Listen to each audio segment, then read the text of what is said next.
Je suis souvent des personnes me disent vraiment Claudel, laissez-nous les trucs d'entrepreneuriat là. Tous les jours, vous bavardez sur Internet. Pour se lancer en entrepreneuriat, on n'a pas besoin de formation. Vous croyez que nos milliardaires là, ils se sont formés où ils ont vu des vidéos sur YouTube, ils sont allés s'asseoir dans des salles de conférence pour apprendre. Ils n'ont pas appris, ils se sont lancés et ils ont fait et ça a fonctionné. Moi, ça m'amuse beaucoup parce que, en fait, cette manière de penser démontre qu'en réalité, il y a une ignorance généralisée, ce que j'appelle l'inconscient collectif ignorant. Alors, moi, je vais vous partager une expérience que j'ai vécue.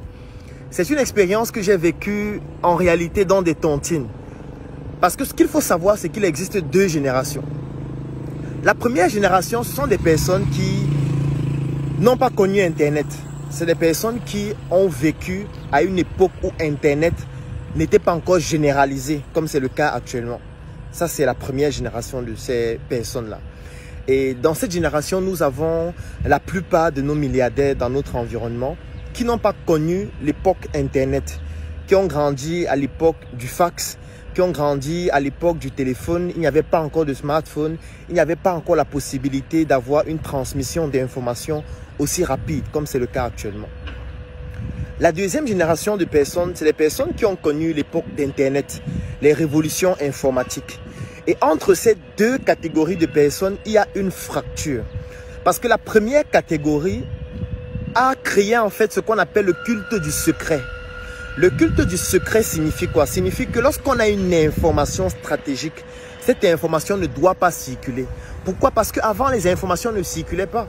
Vous vous imaginez quelqu'un qui est à Bafoussam, qui a une information. Pour que cette information puisse quitter de Bafoussam pour arriver à Yaoundé, alors qu'il n'y a pas encore de voiture, il n'y a pas encore de fax, il n'y a pas encore de réseaux sociaux, il n'y a pas encore tous ces moyens-là. En fait, l'information prenait du temps à circuler parce que la technologie ne le permettait pas encore à cette époque. Ce qui fait donc en sorte que déjà, c'est resté cloîtré dans le cerveau l'information selon laquelle lorsqu'on a une information stratégique, elle ne doit pas circuler et toucher n'importe qui. Et surtout du fait que les informations stratégiques à cette époque-là étaient extrêmement... Je veux dire, les personnes qui détenaient ces informations n'étaient pas nombreuses. Et lorsque vous aviez certaines informations, vous aviez la capacité de pouvoir vous démarquer dans un secteur d'activité donné. Et ce qui se passe donc, c'est quoi? C'est que ces personnes avaient compris que si moi j'ai ces informations stratégiques, je peux facilement m'en sortir dans ce secteur d'activité et je n'ai pas intérêt à ce que les autres aient ces informations. Ou alors, il faudrait que lorsque les autres vont avoir l'information, qu'en réalité, il soit déjà trop tard, que le game soit déjà saturé. Et comment est-ce que le culte du secret se matérialisait? Ça se matérialisait à travers des associations et dans certains cas de figure, à travers les tontines. Peut-être ce que les gens ne savent pas, c'est que la tontine, c'est le plus grand réseau relationnel qui existe dans notre environnement. Si je prends par exemple un pays ou alors un quartier comme le Cameroun, la tontine, c'est le plus grand réseau relationnel qui existe. Pendant la tontine, il y a des formations. C'est juste que ce n'est pas le style de formation où il y a un enseignant devant qui dit aujourd'hui nous allons parler de l'intelligence économique, aujourd'hui nous allons parler du droit de la fiscalité. Non. La tontine en réalité, ce sont des personnes qui se mettent ensemble. Et étant donné que le principe fondamental de la tontine, c'est du fait que vous devez avoir une activité génératrice de revenus. Ça veut dire que ça fait 10 personnes, 20 personnes, 30 personnes qui se mettent ensemble et chacune de ces personnes a une activité génératrice de revenus. La conséquence, c'est quoi? La conséquence, c'est que ça fait 30 expériences différentes dans 30 secteurs d'activité différents. Et même si c'est dans le même secteur d'activité, c'est 30 approches différentes du même secteur d'activité. Et comment est-ce que ça se passe à la tontine? Parce que moi, j'ai déjà assisté à ça plusieurs fois. Lorsqu'on va venir à la tontine, ce n'est pas seulement pour cotiser de l'argent, non. C'est pour se faire ce réseau relationnel. Il y a une personne qui va venir dire, moi je suis dans le domaine de la quincaillerie. Et je me suis rendu compte que dans le domaine de la quincaillerie, lorsque ta quincaillerie est située à tel endroit, ça te permet de générer un chiffre d'affaires plus important. Lorsque ta quincaillerie est située dans telle ville, il y a tel type de difficultés que tu vas rencontrer avec l'administration. Lorsque ta quincaillerie est située dans tel positionnement stratégique, tu as la possibilité beaucoup plus évidente de pouvoir gagner certains types de marchés. Lorsque tu veux payer les impôts, voici les techniques que tu dois utiliser pour l'optimisation fiscale. Et chacun va le faire et partager dans son expérience avec les autres. Ce qui fait que les autres, lorsqu'ils vont vouloir se lancer dans ce même secteur d'activité, ils sauront exactement les erreurs à ne pas commettre. Comment est-ce qu'on appelle ça? On appelle ça une formation. Ce n'est pas parce que ce n'est pas sur YouTube, ce n'est pas parce que ce n'est pas sur une vidéo sur Facebook que ça l'est moins. Ce n'est pas parce que ce n'est pas dans une salle de classe. Je vais même aller plus loin. C'est une formation même beaucoup plus approfondie. Parce que c'est une formation faite par des personnes qui sont sur le terrain, qui ont rencontré des difficultés, qui ont été parfois victimes de certains échecs, d'autres qui ont eu à faire faillite et qui disent aux autres, gars, fais attention. Moi, je me suis lancé dans ce domaine. J'ai fait faillite parce qu'il y avait telle difficulté, il y avait telle pesanteur à ce niveau. D'autres vont venir dire, si vous avez envie de dédouaner par exemple votre marchandise au port, contactez telle personne. Vous dites que vous venez de ma part. Parce que j'ai déjà eu à travailler avec plusieurs personnes et je me suis rendu compte que lui, il était quelqu'un de fiable. Lui, il était quelqu'un d'honnête. Contactez-le de ma part et il va vous faciliter les procédures si vous voulez par exemple faire venir des produits. Là par exemple, je suis à côté du port autonome de Douala et effectivement, c'est exactement comme ça que ça se déroule. Parce qu'il est extrêmement important d'avoir ce type d'informations. Mais si vous voulez être compétitif, vous allez avoir ces informations où? Sur Internet. Vous connaissez un site Internet où quand vous allez aller taper, vous allez obtenir ce type d'informations. Mais en réalité, ce n'existe pas. Et ça, ce sont des formations. Ce n'est pas parce que ce n'est pas sur Facebook, ce n'est pas parce que ce n'est pas sur Dicalo, ce n'est pas parce que ce n'est pas sur WhatsApp ou sur toute autre plateforme en ligne que ça l'est moins. En réalité, le plus grand réseau relationnel qui existe dans notre environnement, c'est la tontine. Et la tontine, c'est le lieu par excellence des formations. Parce que ces pairs-là se forment pendant les tontines. Ces pairs-là créent leur réseau pendant les tontines. Ces pairs-là ont les financements pendant les tontines. Parce qu'ils n'ont plus besoin de garder de l'argent de manière importante dans leur compte bancaire. Non, ils investissent leur argent et à la tontine, on fait des cagnottes qui leur permettent d'avoir la trésorerie nécessaire pour gérer une situation précise à un instant T. Le problème qui se pose ou alors la confusion que les gens ont, c'est de se dire et de ne pas comprendre le fait qu'en réalité, il existe deux générations.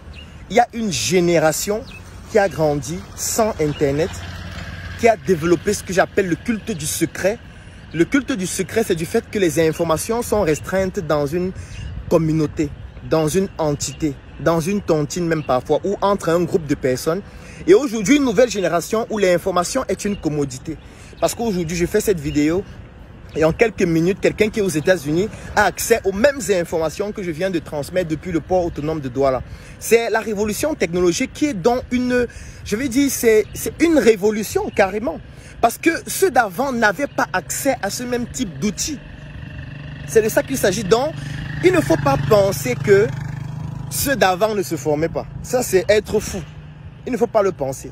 Ceux d'avant se formaient de manière beaucoup plus pointue. Et ils avaient cette opportunité d'avoir cultivé le culte du secret qui faisait en sorte que les informations restaient entre les mains de certaines personnes. Et quand ces informations restaient entre leurs mains, ça leur permettait de contrôler certains secteurs d'activité. C'est pour ça que jusqu'à ce jour, il y a certains secteurs d'activité qui sont contrôlés par une oligarchie.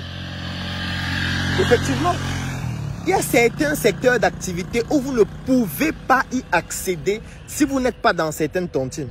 Je suis obligé de ne pas les citer, je ne veux pas les exposer, mais je le sais. Si vous voulez vous lancer dans certains secteurs d'activité, si vous n'êtes pas dans certaines tontines et dans certains mouvements, vous allez faire faillite. Qu'importe l'investissement que vous avez, qu'importe qui vous êtes, ils vont se mettre ensemble pour faire en sorte que vous fassiez faillite. Pourquoi? Parce qu'eux, ils contrôlent le secteur d'activité et les informations stratégiques sur ce secteur d'activité se donnent où? Pendant les tontines, pendant les réunions.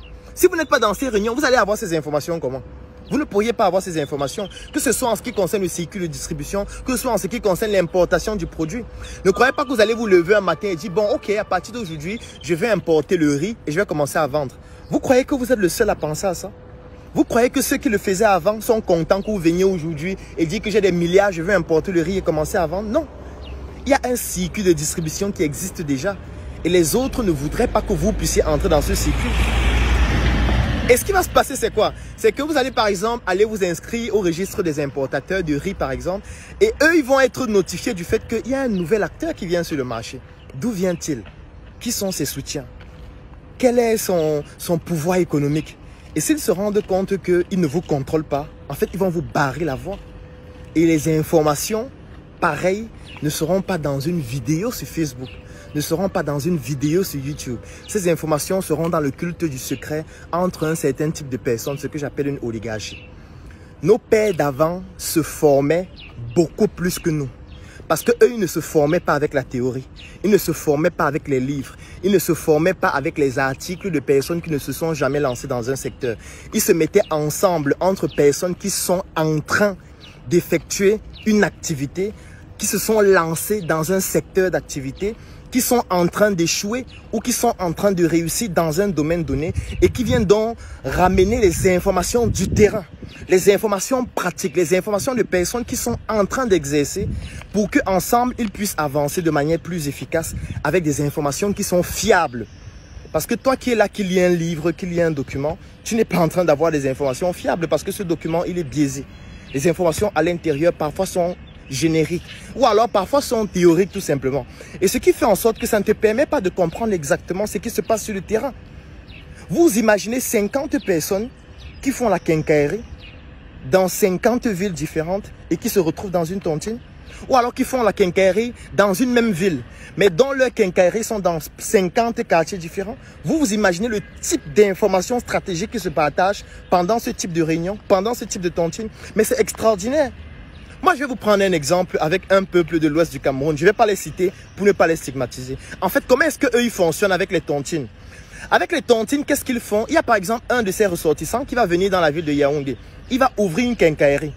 Quand il va ouvrir sa quincaillerie, il va faire venir son frère du village pour lui dire, on va faire la quincaillerie ensemble. Tu vas t'asseoir à la caisse et tu vas vendre. Lui, il va s'occuper de tout le circuit de distribution, d'importation du produit jusqu'à ce que ça se retrouve dans sa quincaillerie. Et comment est-ce qu'il fait pour avoir les informations sur l'importation jusqu'à avoir le produit à des prix compétitifs? C'est grâce à la tontine. La tontine lui donne les informations stratégiques parce qu'à la tontine, il y a des gens qui ont déjà fait la tontine, qui ont déjà eu à se lancer dans ce secteur d'activité et qui maîtrisent mieux et qui vont lui dire, si tu veux le faire à béton, par exemple, de telle dimension, tu vas l'avoir au prix le plus compétitif en passant par ce circuit. Viens, je vais te montrer comment on va faire. Il va avoir donc toutes ces informations à la tontine.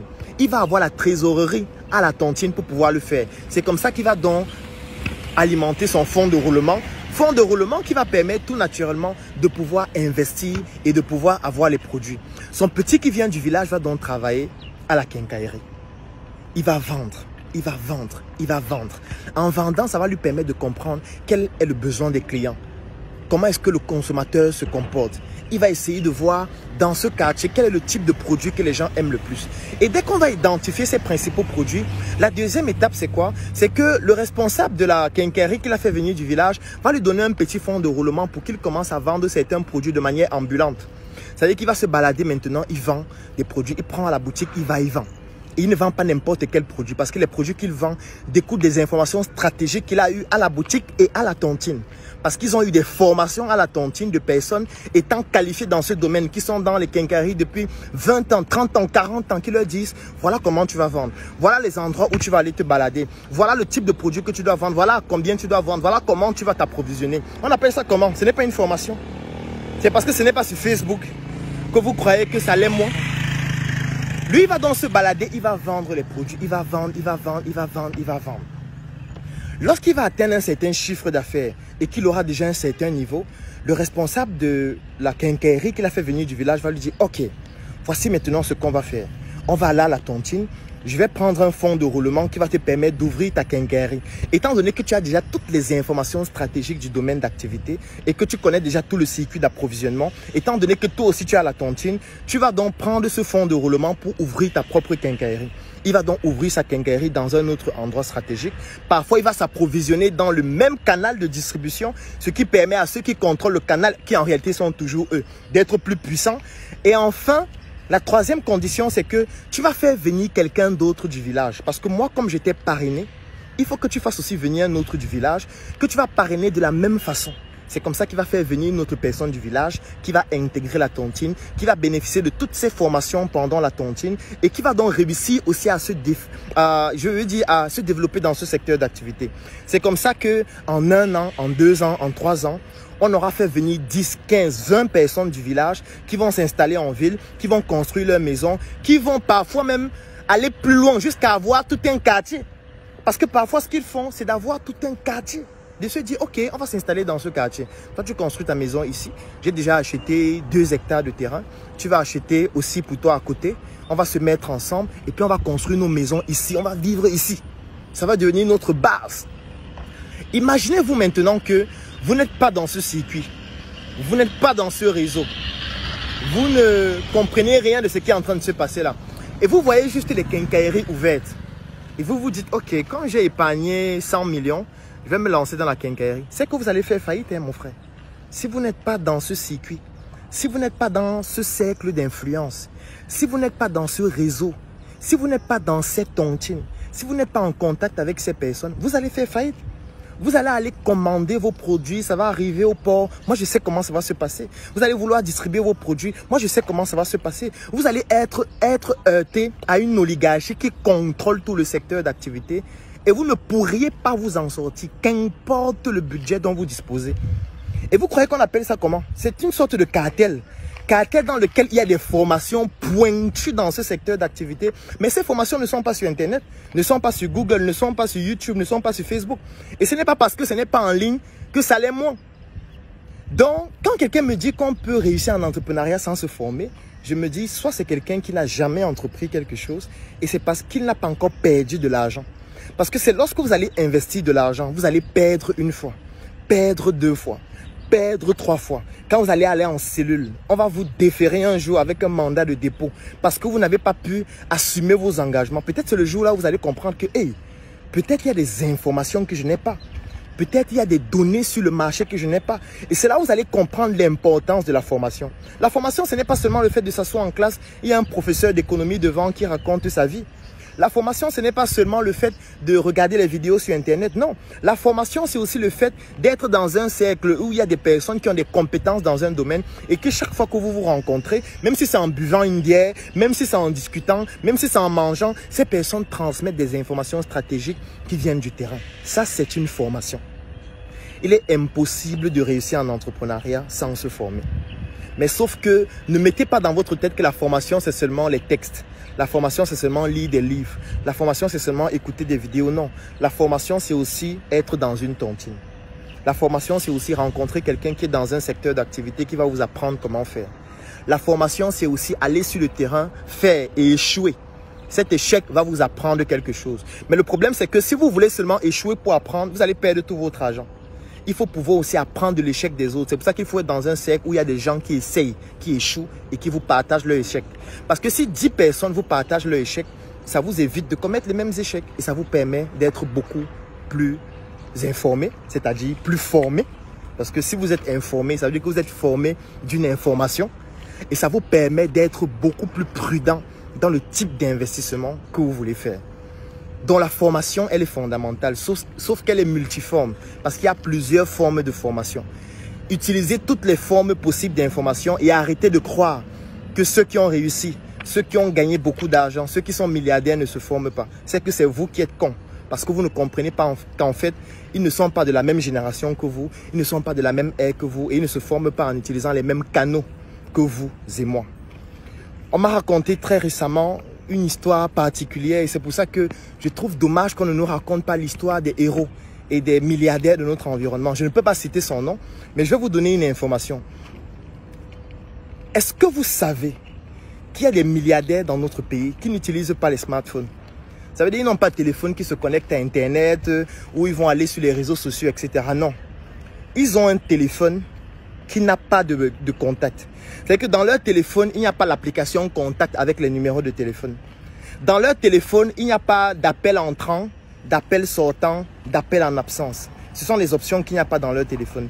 Quand ils prennent leur téléphone et ils passent un coup de fil avec un numéro qu'ils ont en tête, c'est un numéro qui n'est noté nulle part. Quand ils prennent le téléphone, ils appellent. Dès qu'ils finissent d'appeler, ils posent le téléphone. Vous venez prendre le téléphone, vous n'allez pas voir l'appel sortant. Vous n'allez pas voir d'appel entrant, vous n'allez pas voir de message, vous n'allez pas voir d'appel manqué. Il n'y a aucune information sur leur base de données contact dans le téléphone. Ils ont tous ces numéros-là dans leur tête. Ça veut dire que quand il prend le téléphone, il dit je veux appeler le responsable de telle entreprise. Le numéro est dans sa tête, il compose le numéro, il appelle. Dès que l'appel est terminé, il raccroche, il n'y a plus le numéro.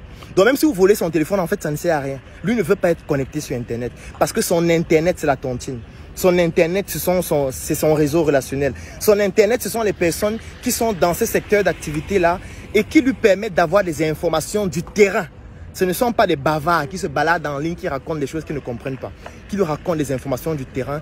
Et surtout, son Internet lui permet aussi d'avoir la trésorerie nécessaire, grâce à la tontine, de pouvoir être excellent dans un secteur d'activité. Formez-vous. Si quelqu'un vous dit un jour qu'il ne faut pas se former, il faut lui dire qu'il est un idiot. Et idiot, c'est un euphémisme. Sauf que se former, ce n'est pas seulement aller à l'école s'asseoir et écouter le professeur d'histoire parler. Se former, ce n'est pas seulement écouter des vidéos. Se former, ce n'est pas seulement lire des livres. Se former, c'est aussi aller se frotter sur le terrain. Se former, c'est aussi rencontrer des personnes qui se frottent sur le terrain. Se former, c'est rencontrer des personnes qui ont déjà atteint le niveau le plus élevé et que vous voulez aussi atteindre. Se former, c'est participer à l'événement qui s'appelle le CIFA, c'est-à-dire le sommet de l'indépendance financière africaine, qui va se dérouler du 9 au 10 juillet en Côte d'Ivoire. Ce sera avec la Wakanda Academy de Yann Amon, avec la Startup Academy, avec toute l'équipe qui va m'accompagner en Côte d'Ivoire, avec Ricardo Kanyama de la RDC, avec Habib de la Mauritanie et beaucoup d'expertises qui vont venir à travers l'Afrique. Du 9 au 10 juillet en Côte d'Ivoire pour l'événement Devenez finançable. Parce que pendant cet événement, il y aura des formations, il y aura des partages d'expériences.